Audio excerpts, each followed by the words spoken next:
தஞ்சை மாவட்டத்தைச் சேர்ந்த சிகாமணி துபாயில் கடந்த 20 ஆண்டுகளாக டிராவல்ஸ் நிறுவனம் நடத்தி வந்தவர். கடந்த மாதம் 21ஆம் தேதி துபாயில் இருந்து கோவைக்கு வந்த பின் மாயமானதாக அவரது மனைவி பிரியா போலீசில் புகார் செய்துள்ளார். பீளமேடு போலீசார் விசாரணையில் சிகாமணிக்கு கோவை காந்திமான் நகர் சாரதா சண்முகம் என்ற பெண்ணுடன் பூர்வீக பழக்கம் இருப்பதும் பணப்பிரச்சனையால் கத்தி கதை போன்று நிகழ்ந்த கொலையும் தான் பின்னர் வெளிச்சம் வந்தது.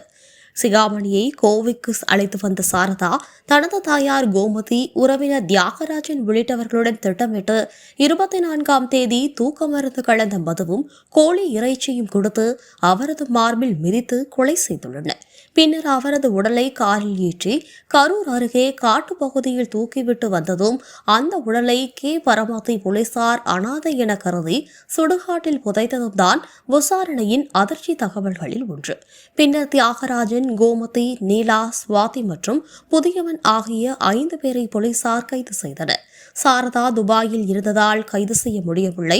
இந்நிலையில் சென்னை வழியாக வந்த சாரதா நேற்று இரவு கோவையில் கைது செய்யப்பட்டுள்ளார். சரவணப்பட்டி போலீசார் சாரதாவிடம் நீண்ட நேர விசாரணை நடத்தி இன்று நீதிமன்றத்தில் ஆஜர்படுத்தி சிறையில் அடைக்கின்றனர். கொலை நடந்த இடம் தியாகராஜன் வீடு என்பதால் இதற்கு வழக்கு தற்போது சரவணப்பட்டி போலீசாரிடம் மாற்றப்பட்டுள்ளது.